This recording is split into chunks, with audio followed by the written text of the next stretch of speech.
हा, तर आपण इथून मागच्या लेक्चरला बघितलंय काय की बरंच आपण तुमच्यासाठी बरंच सगळं रिवाइज केलं होतं.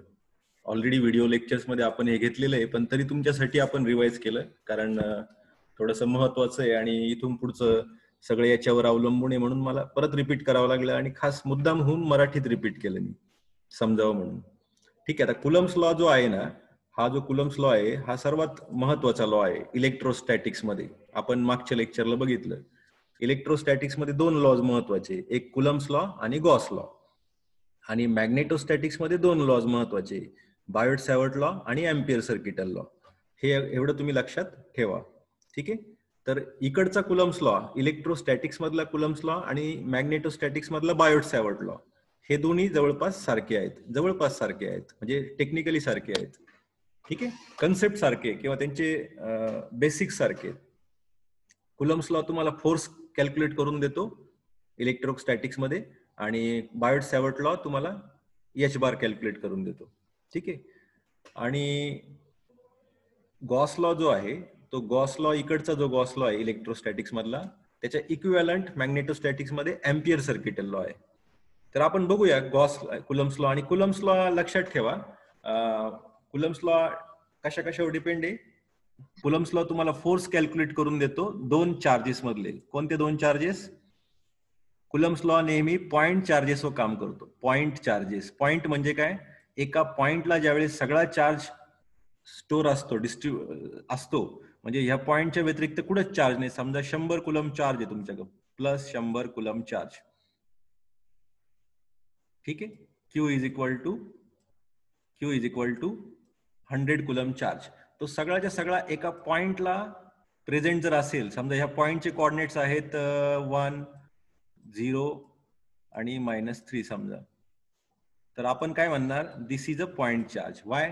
Because total 100 coulomb is located at 1, 0, -3 x y z. ठीक आहे, म्हणून त्याला पॉइंट चार्ज म्हणतो. आता ह्या पॉइंट चार्ज मुळे होतं काय? ह्या पॉइंट चार्ज मुळे असं एक काहीतरी फील्ड तयार होतं. त्या चार्जच्या बरोबर स्पेरिकल फॉर्म मध्ये त्या चार्जच्या अवतीभोवती एक फील्ड तयार होतं. त्या फील्ड तयार होतं म्हणजे काय? दुसरा एखादा चार्ज जर आपण इथून Q2 नावाचा एखादा चार्ज आहे आपल्याकडे, Q2, तो चार्ज जेव्हा आपण ह्या फील्डच्या आतमध्ये आणण्याचा प्रयत्न करतो, जोपर्यंत तो हा Q2 ह्या फील्डमध्ये येत नाही तोपर्यंत त्याच्यावर कोणताही फोर्स एक्झर्ट होणार नाही. म्हणजे ह्या Q मुळं ह्या Q2 वर कोणताही फोर्स नसेल. पण हा चार्ज जेव्हा आपण ह्या फील्डच्या आतमध्ये ज्यावेळेस आणतो त्यावेळेस काय होणार आहे? हा जो Q चार्ज आहे तो ह्या Q2 ला बाहेर फेकण्याचा प्रयत्न करेल. कळतंय का नाही? म्हणजे फोर्स लावणार त्याच्यावर. ठीक आहे, मग किती फोर्स लावणार ते डिपेंड. ते फोर्स कशावर डिपेंड आहे की Q आणि Q2 मधलं अंतर किती आहे, डिस्टन्स किती आहे, R. ठीक आहे, दोघांच्या मॅग्निट्यूड काय, Q1 आणि Q2 किती कुलम आहे दोन्ही, आणि त्या फोर्सची डायरेक्शन काय असेल? त्या फोर्सची direction along line joining them. म्हणजे समजा हा Q2 आहे, हा Q2 उद्या जर इथं आणला, मी इथं या पॉइंटला आणला, तर फोर्स ह्या Q मुळे ह्या Q2 वर फोर्स कोणत्या दिशेला असेल? लाईन जॉईनिंग बिटवीन देम, या दिशेला फोर्स असेल. Force, this is a force, force is a vector, so F बार. याची काहीतरी मॅग्निट्यूड असेल, काहीतरी मॅग्निट्यूड असेल ब्रॅकेटमध्ये, आणि काहीतरी डायरेक्शन असेल. फॉर एक्झाम्पल डायरेक्शन आहे सपोज AX कॅप, आणि डायरेक्शन नेहमी युनिट व्हेक्टरच्या भाषेत आपण लिहितो. समजलं? एवढं लक्षात ठेवा. तर फोर्स कसा असेल हा? This force can be given by coulomb's law. Force between two point charges. आणि ते कशावर डिपेंड आहे? दोघांची मॅग्निट्यूड काय आहे, दोघांमधलं डिस्टन्स काय आहे. आता आर काय झाला इथे ह्या केसमध्ये? या दोघांमधलं अंतर जे आहे Q आणि Q2 मधलं, ते डिस्टन्स जे असतं ते नेहमी आपण आर ने दाखवतो. आर आर आर हा सुद्धा एक व्हेक्टर झाला. ठीक आहे, R is a displacement vector. R is a displacement vector of Q2 from Q. मग हा एक व्हेक्टर झाला. मग ह्या व्हेक्टर कसा असेल? हा व्हेक्टर असा असेल.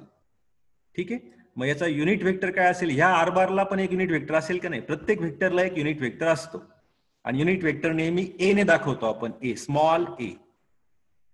ठीक आहे, आणि ज्या कोणत्या व्हेक्टरचं युनिट व्हेक्टर आपल्याला शोधायचं आहे त्या व्हेक्टरचं नाव इथं लिहायचं असतं खाली, ए आर. समजा आता आर बारचं युनिट व्हेक्टर काय झालं मग? A R cap. कळतंय का? आवाज येतोय का रे? आवाज येतोय का सांगा पटकन. Yes sir. हा, तर मग समजलं. हा असा एवढा कुलम्स लॉ आहे, सोपा आहे फार. तर मग असं त्यांचं म्हणणं काय, Coulomb's law states that force is along the line joining, it is directly proportional to q1 q2 inversely proportional to r square. आणि हा k काय झाला मग, हा proportionality constant, it is equal to 1 upon 4 pi epsilon 0. ठीक आहे, k च्या जागेवर k इज इक्वल टू दिस. मग ही k ची व्हॅल्यू जेव्हा आपण इथं टाकू त्यावेळेस तुम्हाला काय मिळेल, f बार मिळेल. हा f बार, आणि याची काहीतरी डायरेक्शन, आता ही काय झाली, मॅग्निट्यूड झाली. ही सगळी काय झाली, मॅग्निट्यूड. डायरेक्शन काय असेल, डायरेक्शन कोणतीही डायरेक्शन असू शकते. जर Q2 इथं असेल तर डायरेक्शन अशी येईल. जर समजा Q2 इथे ह्या पॉइंटला Q2 आहे तर डायरेक्शन फोर्सची काय येईल, अशी काहीतरी येईल. मग डायरेक्शन चेंज होत जाते. मग डायरेक्शन आपण कशाने लिहायची, ए आर आर कॅप, म्हणजे युनिट वेक्टर आर बार जो डिस्प्लेसमेंट वेक्टर आहे तुमचा. आता ह्या केसमध्ये इथून एवढा हा काय झाला, आर बार झाला. सपोज तुमचा Q2 इथे आहे कुठेतरी, Q2 इथे, तर मग आर बार काय झाला, इथून या Q पासून Q2 ला जोडणारा हा तुमचा झाला आर बार. मग आर बार म्हणजे काय असतो, distance vector of given point from given charge. ठीक आहे, मग त्याच दिशेला तुमचा फोर्स असणार आहे, म्हणून ए आर कॅप. ठीक आहे, एवढं सोपं आहे, फार सोपं आहे. आता ऍप्सिलॉन झिरोची व्हॅल्यू नेहमी ही घ्यायची तुम्ही. ठीक आहे, ही पार्ट करण्यापेक्षा तुम्ही काय करायचं, ही पार्ट करायची. ही कॅल्क्युलेशनला जर वापरली ती सोपी वाटते, कारण मग कट करायला, डिनॉमिनेटर न्यूमरेटर कट करायला वगैरे सोपं जातं. Epsilon zero you have to remember 10⁻⁹ divide by 36 pi, हे लक्षात ठेवा. ठीक आहे, आता हे सगळंच झालं आपलं. आता वेक्टर सगळ्यात लक्षात काय ठेवायचं, तुमचा फॉर्म्युला काय आहे, हा फॉर्म्युला आहे तुमचा, हा फॉर्म्युला आहे. Force F bar is equal to Q1 Q2 divided by 4 pi epsilon 0 R square A R cap. ठीक आहे, आपल्या भाषेत लिहू आपण फॉर्म्युला. समजा force is equal to Q1 Q2 divide by 4 pi epsilon 0 R square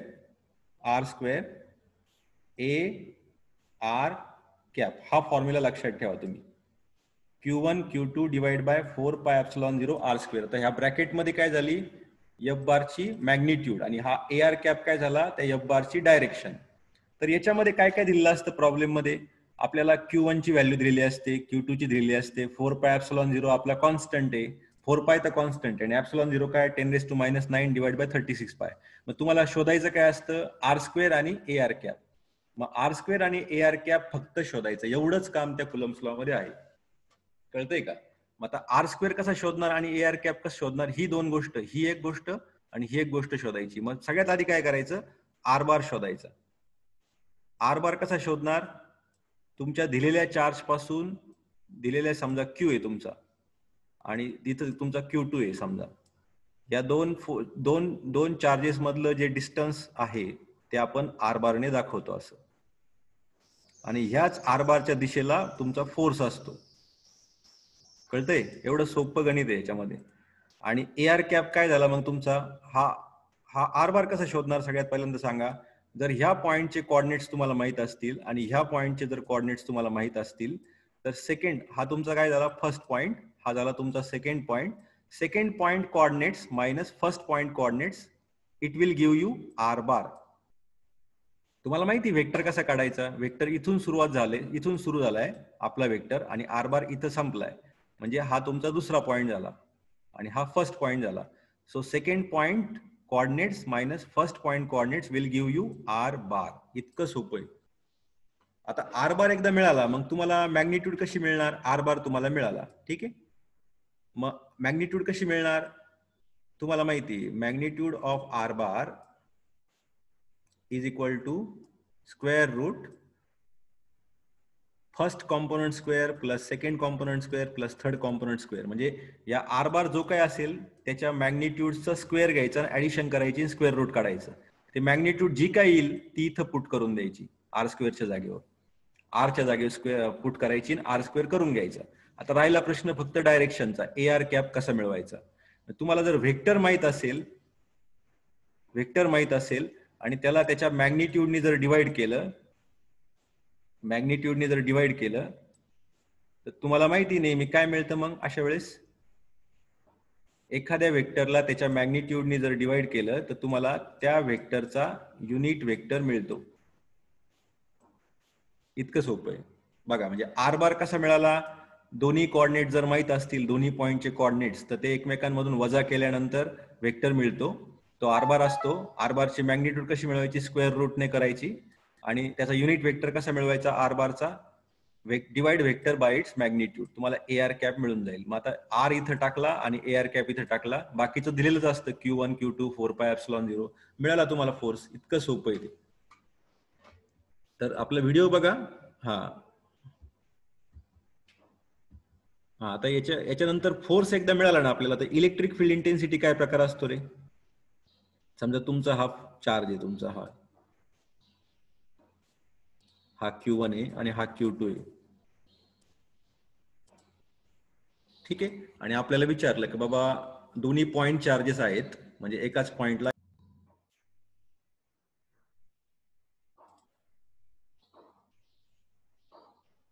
आवाज येतोय का रे. हॅलो, आवाज येतोय का भालेराव बनगे. हो येतो. हा यस सर. बर. स्क्रीन दिसते का. स्क्रीन दिसते का. नाही सर. नाही दिसते. हा नाही दिसत आहे. बरं, एक नाही. मिनिट थांबा. परत एकदा मी शेअर करतो स्क्रीन तुम्हाला. आता दिसते का बघा बरं स्क्रीन. हो. दिसते सर. हा, तर आता आपण कुठपर्यंत आलो होतो, कुलम्स लॉ समजून घेतला. आता इलेक्ट्रिक फील्ड इंटेन्सिटी काय कन्सेप्ट आहे मी तुम्हाला थोडक्यात सांगतो, मुद्दाम म्हणून तुम्हाला मराठीत सांगतोय. समजा आपला हा इथं Q1 चार्ज आहे आणि हा इथं कुठेतरी Q2 चार्ज आहे. आता हे सपोज दोन्ही पॉइंट चार्जेस आहे. पॉइंट चार्जेस म्हणजे काय, सगळा चार्ज ह्याच पॉइंटला आहे, दुसरा चार्ज सगळा ह्याच पॉइंटला. याचे कोऑर्डिनेट्स तुम्हाला माहित आहे, याचे कोऑर्डिनेट्स माहिती आहे. मग आपल्याला माहिती आहे, तुम्हाला प्रश्न विचारला, what is the force exerted by exerted by charge Q1 on Q2, म्हणून त्याला आपण लिहिलं काय, F12 बार. असंही विचारू शकतात, what is the force exerted by charge Q2 on charge Q1, असं सुद्धा विचारू शकतात, ठीक आहे. तर आपला नेहमीचा फॉर्म्युला काय आहे, Q1 Q2 divide by 4πε0 R² AR cap. मग आर काय असतो नेहमी, आर सपोज मला हा कॅल्क्युलेट करायचा F12 बार. मग आर बार कुठून सुरू होणार, 1 पासून सुरू होणार, 2 ला संपणार. मग 1 पासून सुरू झाला आर आणि 2 ला संपला, म्हणून तो एरो असा आला. हा काय झाला तुमचा आर बार, किंवा याला आपण मोर स्पेसिफिकली काय म्हणू शकतो, R12 बार. ठीक आहे. थोड्या वेळा आपण याला आर बार म्हणू. मग फोर्स कोणत्या दिशेला असेल, फोर्स नेहमी ह्याच दिशेला असेल, आर बारच्या दिशेला तुमचा फोर्स असेल. का तर हा चार्ज Q2 ला कुठे ढकलणार, ह्याच दिशेला ढकलणार, कारण Q2 इथे आहे ना. बरं, मग AR कॅप कोणता असेल, AR कॅप नेहमी आर बारच्या दिशेला असतो, कारण तो युनिट वेक्टर आहे. कोणाचा युनिट वेक्टर आहे, आर बारचा, म्हणून त्याला AR कॅप असं आपण लिहितो, ठीक आहे. कोणत्याही वेक्टरला एक युनिट वेक्टर असतोच. आणि ते दुसरे युनिट वेक्टर्स कोणते रे, x cap, AY cap, AZ cap, ते त्या कॉर्डिनेट सिस्टमचे युनिट वेक्टर्स आहे.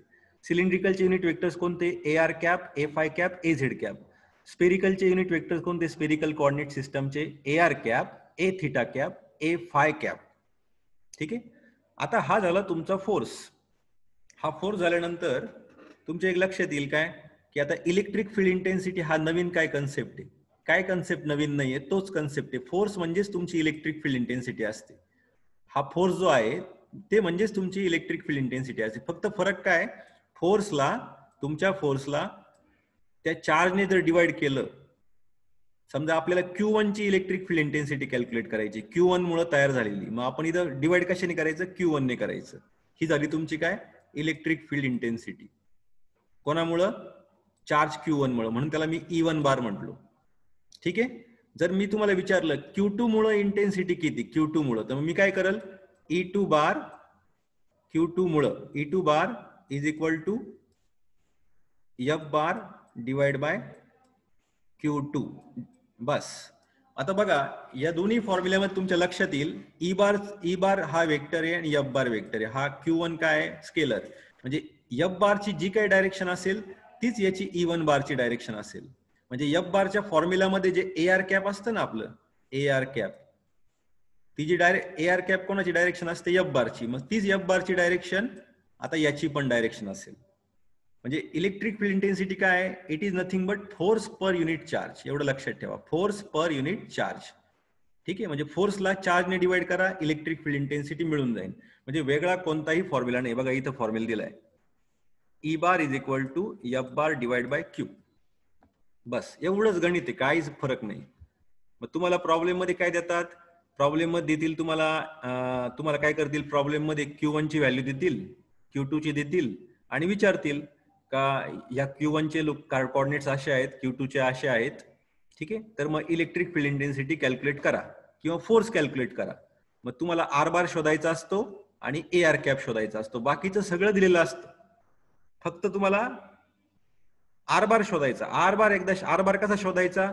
सेकंड पॉइंटचे कोऑर्डिनेट्स मायनस फर्स्ट पॉइंटचे कोऑर्डिनेट्स. आर बार एकदा शोधला का त्याची मॅग्निट्यूड शोधायची स्क्वेअर रूट करून आणि युनिट वेक्टर शोधायचं R bar divide by its magnitude आणि या फॉर्म्युल्यामध्ये टाकून द्यायचं. असं करून तुम्ही एफ बार किंवा ई बार शोधू शकता. तर हा प्रॉब्लेम बघा बरं थोड्या वेळ. आता याच्यामध्ये काय म्हटलं, एकदा वाचा हा प्रॉब्लेम, सगळ्यांनी वाचा बरं 2 मिनिटं.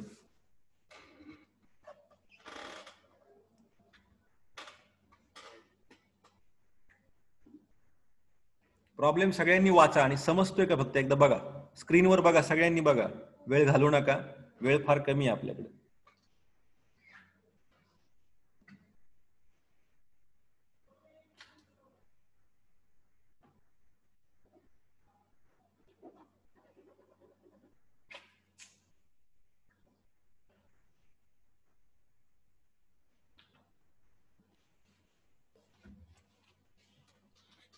काय आहे बघा बरं, प्रॉब्लेम मध्ये 2 पॉइंट चार्जेस दिलेले आहे. एक पहिला पॉइंट चार्ज म्हणजे याला Q1 म्हणा थोड्या वेळ, याला Q2 म्हणा. ठीक आहे, आपल्या भाषेत लिहायचा. तर प्रॉब्लेम हे कसं मी कुठून घेतलंय? मी रेफरन्स बुक मधून घेतलंय, कॉपी करून स्क्रीनशॉट घेऊन. आपण आपल्या भाषेत प्रॉब्लेम सॉल्व्ह करायचा. याला आपण समजा Q1 म्हटलं आणि ह्या दुसऱ्या चार्जला Q2 म्हटलं. बर, ते दोन्ही पॉइंट चार्जेस आहेत का? आहेत, प्रॉब्लेम मध्ये दिले. जर ते पॉइंट चार्जेस असतील तर आपल्याला कुलम्स लॉ वापरता येईल. पॉइंट चार्जेस जर नसते तर आपल्याला कुलम्स लॉ डायरेक्ट नसता वापरता आला. ठीक आहे, आता Q1 ची लोकेशन देईल का? देईल 3 2 -1. Q2 ची दिली का? येस, -1 -1 4. आता लोकेशन मध्येच आपल्याला कळतं का हे तिन्ही काय लेंथ आहे, याच्यामध्ये कोणताच अँगल नाहीये. याचा अर्थ काय? हा प्रॉब्लेम कार्टेशियन कोऑर्डिनेट सिस्टम मध्ये आहे. म्हणजे हा एक्स, हा वाय आणि हा झेड, हा एक्स, हा वाय आणि झेड.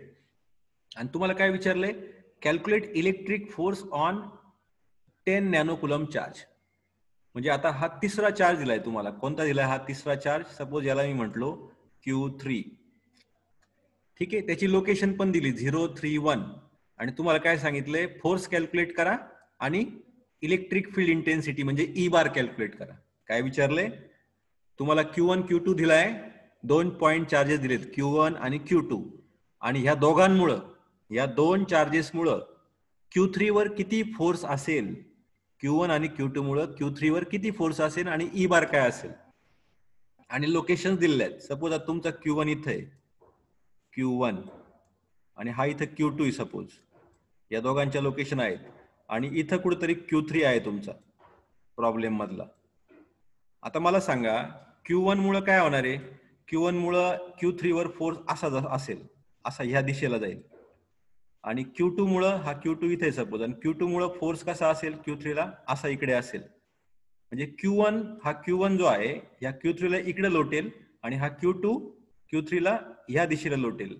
मग ठीक आहे, आता Q1 मुळे किती फोर्स असेल Q3 वर? समजा F1 बार असं आपण म्हटलो. आणि Q2 मुळे Q3 वर किती फोर्स असेल? सपोज F2 बार.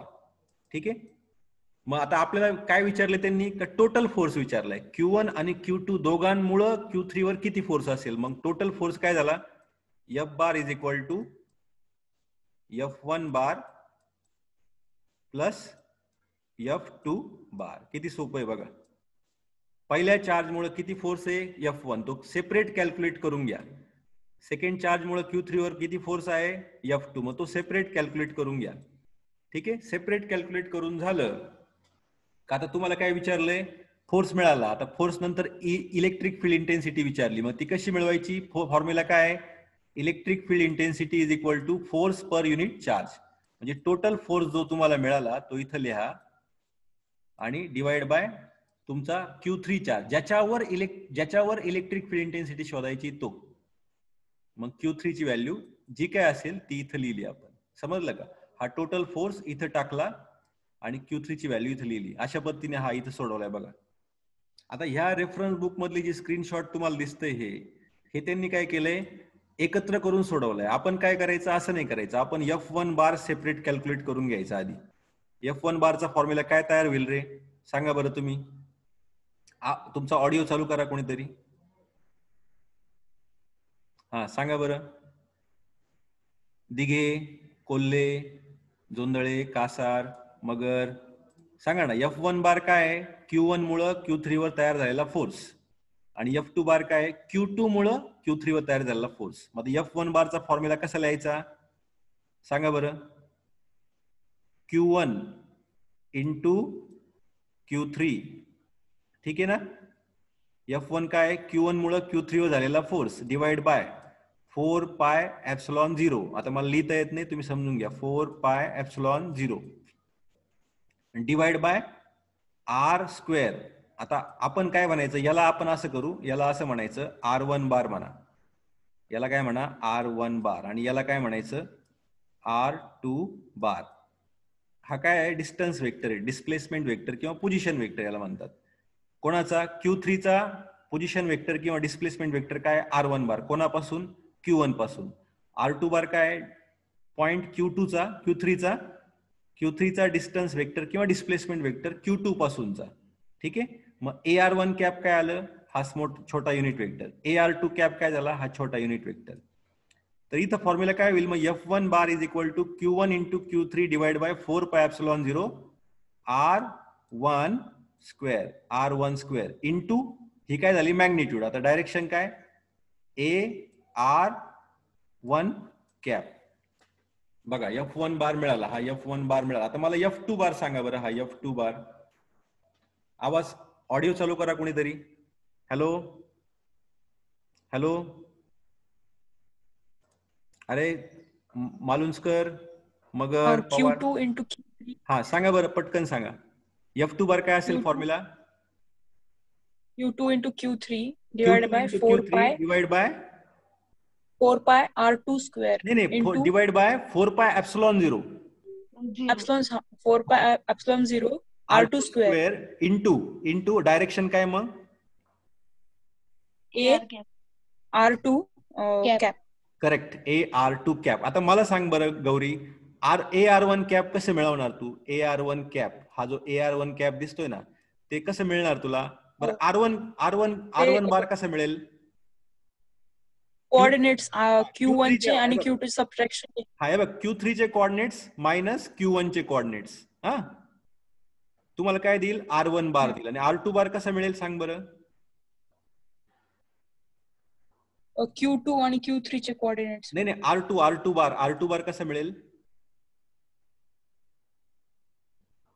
Q3 ना. हा Q3 मायनस Q3 चे कोऑर्डिनेट्स मायनस Q2 चे कोऑर्डिनेट्स तुम्हाला काय देईल? R2 बार देईल.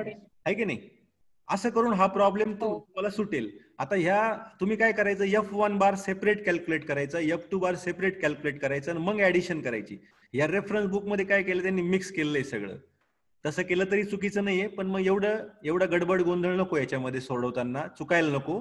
म्हणून आपण काय करायचं, नेहमी सेपरेट कॅल्क्युलेट करायचा. आता तुम्हाला प्रॉब्लेम मध्ये किती चार्जेस आहे गौरी सांग बरं टोटल? 3 चार्जेस. हा, तर तुम्हाला विचारलं काय, 2 चार्जेस मुळे Q1 Q2 मुळे Q3 वर किती फोर्स असेल, बरोबर आहे ना गौरी?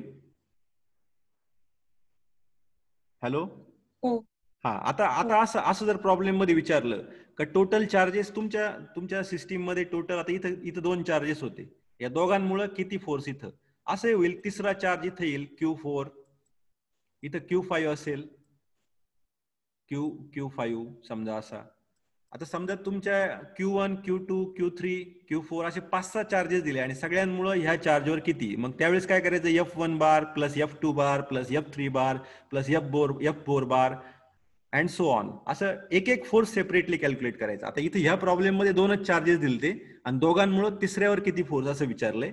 पण तुम्हाला देताना प्रॉब्लेम मध्ये असंही देतील की चार पॉइंट चार्जेस देतील आणि 5व्यावर किती फोर्स सांगा. तर तुम्ही काय करा, आता हा प्रॉब्लेम आहे ना स्वतः सोडून बघा. F1 बार कॅल्क्युलेट करा आधी, मग F2 बार करा आणि मग टोटल फोर्स ऍड करा आणि मग E बार शोधा. ठीक आहे. आणि आपण मागच्या लेक्चरला, व्हिडिओ लेक्चर मध्ये का असं पण म्हटलं होतं की चार्जेसचे टाइप्स कोणते कोणते, चार्जेसचे कोणते कोणते टाइप्स असतात ग, सांगा बरं कोणीतरी.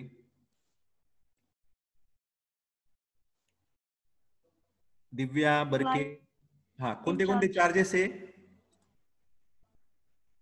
हे बघा. पहिला प्रकार काय आहे, पॉइंट चार्ज. पॉइंट चार्ज म्हणजे काय, सगळ्याच्या सगळा चार्ज एका पॉइंटला असतो. ठीक आहे. दुसऱ्या प्रकारचा चार्ज कोणता, लाईन चार्ज. लाईन चार्ज म्हणजे काय, तुमचा सगळा चार्ज एका लाईनवर डिस्ट्रीब्यूट केलेला असतो, म्हणजे एका पॉइंटला नसेल, लाईनवर टाकलेला असतो. सरफेस चार्ज म्हणजे काय, एका प्लेन सरफेसवर तुमचा चार्ज दिलेला आहे, त्याला म्हणतात सरफेस चार्ज डिस्ट्रीब्युशन. ह्याला काय म्हणतात, पॉइंट चार्ज डिस्ट्रीब्युशन. याला म्हणायचं लाईन चार्ज डिस्ट्रीब्युशन. याला म्हणायचं सरफेस चार्ज डिस्ट्रीब्युशन. आणि व्हॉल्यूमच्या आतमध्ये जर चार्ज असेल डिस्ट्रीब्यूट केलेला, त्याला म्हणायचं व्हॉल्यूम चार्ज डिस्ट्रीब्युशन. ठीक आहे. पॉइंट चार्ज ज्यावेळेस तुमच्या प्रॉब्लेम मध्ये असतो तर तुम्हाला क्यू ची व्हॅल्यू देतात. लाईन चार्ज जर असेल तर रोएल ची व्हॅल्यू दिली जाते, line charge density. Surface charge जर तुमच्या प्रॉब्लेम मध्ये असेल तर त्यावेळेस तुम्हाला क्यू ची व्हॅल्यू देणार नाही, रोएल देणार नाही, रो एस देतील, म्हणजे काय, सरफेस चार्ज डेन्सिटी. आणि व्हॉल्यूम चार्ज जर तुमच्या प्रॉब्लेम मध्ये असेल तर तुम्हाला कोणती व्हॅल्यू देतील, ते रो व्ही, म्हणजे काय, volume charge density. Line charge density म्हणजे काय, रोएल. सरफेस चार्ज डेन्सिटी म्हणजे रो एस आणि व्हॉल्यूम चार्ज डेन्सिटी म्हणजे रो व्ही. ठीक आहे. तर याच्यावर ह्या गोष्टीवर हे बघा, ह्या गोष्टीवर मी एक सेपरेट व्हिडिओ तयार केलेला आहे, line charge density, surface charge density. हा परत एकदा बघता का तुम्ही, म्हणजे आपल्याला याच्या पुढचे डेरिव्हेशन येते थोड्या शॉर्टकट मध्ये नेक्स्ट लेक्चरला डिस्कस करता येतील. याच्यावरचा मी व्हिडिओ, ह्या पॉइंटवरचा व्हिडिओ मी परत एकदा अपलोड करतो तुमच्या ग्रुपवर, तुम्ही परत एकदा बघा आणि जरूर बघा, चुकू नका. यावेळेस बघा, नेक्स्टच्या लेक्चरला मग मला पुढचं घेता येईल काहीतरी पटकन. तर लक्षात ठेवा, कुलम्स लॉ पॉइंट चार्जवरच काम करतो, फक्त पॉइंट चार्जवर. पण याच्या पॉइंट चार्ज डिस्ट्रीब्युशनच्या व्यतिरिक्त आपल्या सिलेबसमध्ये लाईन चार्ज डिस्ट्रीब्युशन सुद्धा आहे, सरफेस चार्ज डिस्ट्रीब्युशन आहे आणि व्हॉल्यूम चार्ज डिस्ट्रीब्युशन सुद्धा आहे. गौरी, आवाज येतोय का? हो सर. हा, तर मग तुम्ही काय करा, तुम्ही तो व्हिडिओ पुन्हा एकदा बघा. आता कुलम्स लॉ समजला का तुम्हाला? Yes sir. हा, आणि इलेक्ट्रिक फील्ड इंटेन्सिटीचा कन्सेप्टही समजला. फोर्स आणि ई बार, एफ बार आणि ई बार वेगळं काहीच नाही, सारखेच येते. त्यांच्या दोघांच्या डायरेक्शन नेहमी सारखे असतात, काहीच फरक नाही, एकच येते, फक्त वेगवेगळ्या पद्धतीने ते एक्सप्रेस केलेले आहे. एफ बार म्हणजेच जवळपास ई बार आहे आणि ई बार म्हणजेच जवळपास एफ बार आहे. थोडा बदल आहे काहीतरी, डायरेक्शन तर सेमच आहे, फक्त मॅग्निट्यूड बदलतात. तर आपण बाकीचं पुढच्या लेक्चरला बघू. ठीक आहे, मी थांबतो इथे आता.